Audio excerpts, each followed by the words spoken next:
أشهد أن لا إله إلا الله وأشهد أن سيدنا وحبيبنا ومولانا محمدا عبده ورسوله القائل إن الله كتب الإحسان على كل شيء وعلى آله وصحبه وأنصاره وجنوده ومن تبع هداه إلى يوم الدين. أما بعد، اللهم إنا نسألك علما نافعا وقلبا خاشعا ولسانا ذاكرا وعملا متقبلا يا رب العالمين.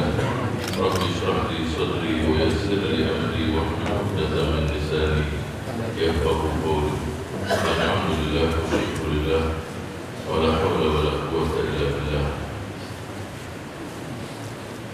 Para ulama, para kiai, para habaib, para hadirin, para hadirat, para pecinta ulama, wabil khusus sahibul haul, almarhum Kiai Ahmad Sufyan bin Miftah al-Arifin, ja'alallahu al-jannata maswara wa askanahu fasiha jannatihi ma'al anbiya wa syuhada was-shalihin hasuna ulaika rafiqa. Alhamdulillah, malam hari ini Allah memberikan kemudahan kepada kita semua hadir di acara haul yang pasti acara ini mengingatkan kita semua pada tokoh yang sangat dikenal di masyarakat, sehingga haul itu diadakan pasti tokoh yang masyarakat tahu semua siapa tokoh tersebut untuk diikuti jejak perjuangannya, akhlaknya, dan seluruh kebaikan yang dia tinggalkan pada masyarakat. Banyak mereka-mereka yang hidup, tapi masyarakat menganggap orang tersebut sudah mati. Dan banyak mereka-mereka yang sudah meninggal, tapi masyarakat selalu mengenangnya. Karena apa? Karena perjuangan beliau.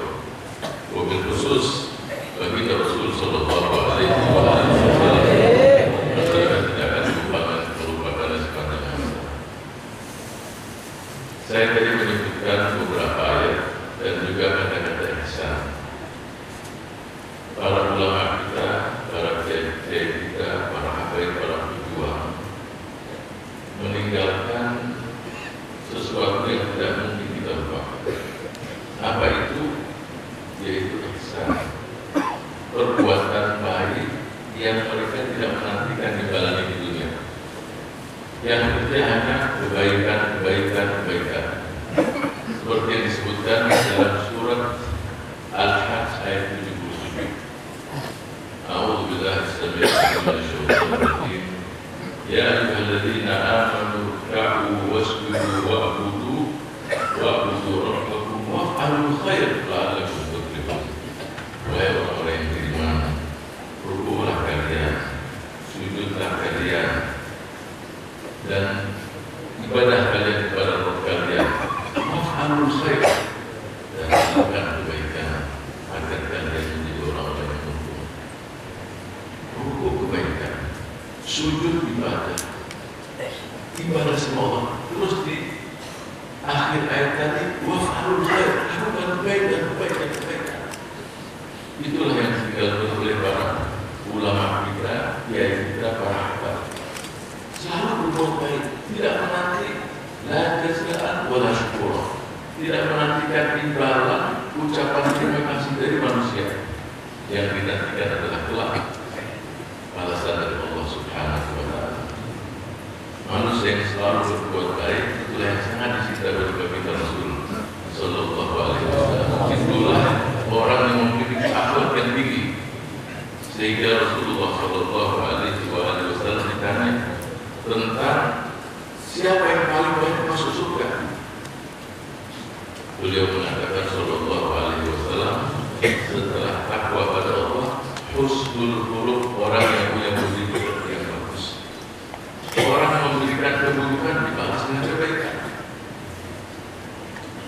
In ahsantum ahsantum li anfusikum. Kalau kalian berbuat baik, kalian berbuat baik untuk diri kalian. Jadi kalau orang berbuat baik, siapa yang ikut? Dia sendiri. Saya beri contoh dari orang yang bukan banyak ilmunya, tapi banyak amalnya. Dia bawa mobil perjalanan di padang pasir. Sampai di suatu titik ada satu keluarga mobilnya rusak. Dia mampir, "Bapak, kenapa mobilnya rusak? Sudah nggak bisa ekspor, nggak bisa jalan." Padahal untuk sampai ke kotanya, bawa anak dari sini masih 400 kilo. Bayangkan padang pasir hanya ada tempat minum dari sini. Orang lain mengatakan, "Silakan bawa mobil saya. Kamu kan dengan keluarga dan anak-anak, bawa saja." "Kamu benar dari mana?" "Saya tidak kenal sama bapak. Cuma saya tahu bapak kan susah. Anak istri mungkin menunggu berhari-hari baru mobil diperbaiki. Bawa saja. Kan mobil bapak di sini. Oh, bapak begitu baik." "Ya biasa lah, dalam keadaan susah begini. Kalau saya kan tinggal di warung kopi, saya bandingin di situ sampai bapak ke kota, nanti kirim mobil yang akan mengurus saya. Jadi saya ikut." Berangkatlah si orang dari bawa istri dan anak-anaknya. Sampai di sana, hari keduanya dia kirim mobil yang mobil derek, bawa mobilnya, ikutlah di situ. Dan tujuannya juga ke kota itu. Sampai di sana mau dikasih buat, "Terima kasih. Udahlah, nggak usah diingat yang begitu. Kita manusia lah saling tolong-menolong." Dia ambil nomor telepon.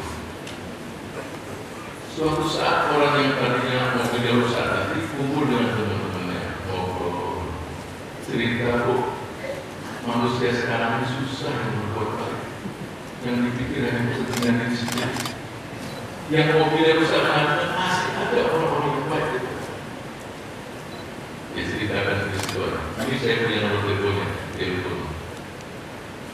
Yang angkat istrinya, "Mana suami kamu?" "Suami saya lagi di penjara." "Kenapa?" Dia lagi bisnis rugi, akhirnya tidak mampu bayar, tahan di penjara." "Di penjara mana?" "Penjara sini." Besoknya dia datang ke penjara, bawa uang, kira-kira 400-500 juta, 400 juta. Dikasihkan kepada kepala penjara, "Ini kasih orang itu supaya dia bayar utang-utangnya, supaya dia keluar dari penjara. Kamu siapa?" "Kita tidak usah beritahu." Jadi bawa uang pun nggak mau disebutkan namanya. Dan dipanggil orang tadi, dia pulang. "Ada yang titip uang buat kamu supaya kamu keluar dari penjara, bayar utang-utang kamu." "Berapa?"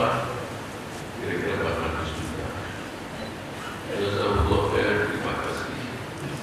Cuma utang saya ini bukan 400 juta, 10 miliar. Sudah tidak cukup." Dia tanya, "Ini yang di penjara ini ada nggak yang punya utang?" "Oh, ada. Ada yang punya uang utang 20 juta, 30 juta, 50 juta. Uang yang 400 juta ini keluar dan mereka di penjara yang punya utang." Ini yang menjaga penjara, kepala penjara jadi bingung.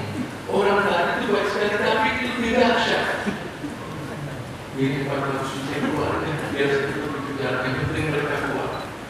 Kalau nggak salah 7 sampai 10 orang keluar dari penjara, punya utang. Ada yang 25 juta, pokoknya uang dari itu. Ya biarlah di sini. Wah, senang itu yang 10, 7 sampai 8 orang. Terima kasih, itu tetap di penjara. 10 miliar. 3 minggu orang yang ngasih uang tadi telepon sama keluarga, "Bagaimana suamimu sudah di rumah?"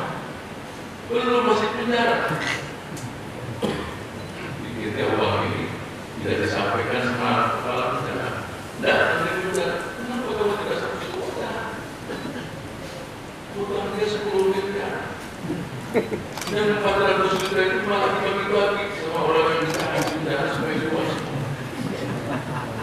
"Kamu orang baik, tapi ini lain lagi." Saya orang itu. Coba dikatakan, mungkin di rumah ada butuh uang, tapi dia teman-teman yang sudah ada yang nambah, hampir setahun belum kasih semua. Mana itu tanda-tandanya? Pokoknya orang ini juga orang yang punya dan punya teman banyak. Ya, kumpulin sampai 3 bulan